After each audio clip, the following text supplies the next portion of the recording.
பெரிய ஸ்கேம் நடந்துருச்சு. இது எனக்கு மட்டும் தான் நடந்துச்சா இல்லை எல்லாருக்கும் நடந்துச்சான்னு எனக்கு தெரில. நான் வந்து சின்ன வயசில் நம்ம இந்த பார்பி ஃபோன் வச்சுருப்போம். உண்மையான ஃபோன் மாதிரிலாம் யூஸ் பண்ணியிருப்போம். ஓகேவா? இதில் வரக்கூடியது 3 பாட்டு தான். ஆனால் அதுக்கும் நான் வைபானேன். தேவடா தேவடான்னு. அப்புறம் கண்ணும் கண்ணும் நோக்கியான்னு ஒரு பாட்டு வருமா, அப்புறம் வந்து அப்படி போடணும். அது எனக்கு ரொம்ப பிடிச்சது தேவடா. என்ன நம்பர் யூஸ் பண்ணாலும் அதுதான் வரும். ஆனால் இப்போ பார்த்தீங்கன்னா அந்த பாட்டெலாம் வர மாட்டேங்குது. நான் டிநகர் ஷாப்பிங் போயிருந்தேன், அங்கே தான் அது கட்சிது.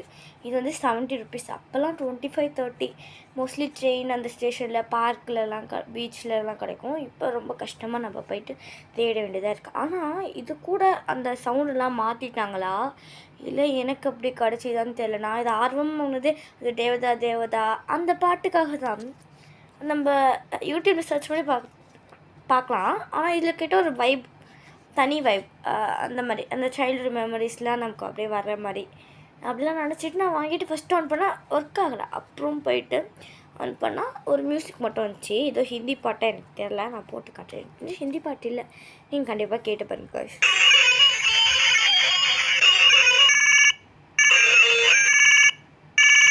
பார்த்தீங்களா? இதுதான் இந்த பாட்டு என்னென்னு எனக்கு சத்தியமாக தெரில. வெறும் மியூசிக்காக இருக்குது. இதை வந்து நான் சின்ன வயசில் ஃபோன்லாம் யூஸ் பண்ணி 90s கிட்ஸ் இல்லைனாலும் எனக்கு அந்த மெமரிஸ் ஒரு சிலது இருக்குது. ஆனால் இப்படி ஏமாத்தாமல் நினச்சி பார்க்கலாம். அந்த தேவதாலாம் இதில் கேட்டு நான் டான்ஸ் ஆடிருக்கேன் சின்ன வயசில். எனக்கு வந்து சின்ன வயசில் அந்த பாட்டு தேவதா தேவதா அதெல்லாம் எனக்கு பிடிக்காது. பட் இது வாங்கினதுக்கப்புறமா ஒரு வைப் தேவதா அப்படின்னு நைட்டு தூங்கும் போது பாடுறது, அப்புறம் அந்த அப்படி போட, அது கூட எனக்கு அவ்வளோ பிடிக்காது. இந்த தேவதா தேவடா தேவடா கரெக்டாக ப்ரொனவுன்ஸ் பண்ணலான்னு தெரில. இது கேட்டு ரொம்ப வருஷங்கள் ஆயிடுறதுனால. ஸோ உங்களுக்கு இந்த மாதிரி தான் நடந்துருக்கு. எனக்கு தெரிஞ்சு இது ஸ்கேம் இல்லை இது. ஆனால் அவங்க ஒன்று ஒர்க் பண்ணி காமிச்சாங்க. அதில் அந்த பழைய சவுண்ட் வந்துச்சு. நான் அது கேட்டேன். பட் அது பழைய பீஸுன்னு சொல்லிட்டாங்கன்னா அதுவே வந்து கொடுத்தா நல்லாயிருக்கும். பழைய பீஸ் மீன்ஸ் அந்த வருஷத்தில் இருந்ததில்லை, இப்போ கொஞ்சம் நாளைக்கு முன்னாடி வந்தது. அது ஏன் அவங்க ஸ்கேம் பண்ணாங்கன்னு தெரில. பட் எனக்கு தெரிஞ்சு இப்போ எல்லாத்துலேயும் இந்த மாதிரி மாற்றிட்டாங்கன்னு நினைக்கிறேன். பட் என்னோடய ஒரு ரெக்வஸ்ட் என்னென்னா, நீங்கள் திரும்பியும் வந்து தேவதா அந்த பாட்டுக்கு இதை தயவு செஞ்சு மாற்றுங்கன்னு நான் ரெக்வஸ்ட் பண்ணிக்கிறேன். ப்ளீஸ், யாராக இருந்தாலும் ப்ளீஸ், நான் தயவு செஞ்சு கேட்குறேன்.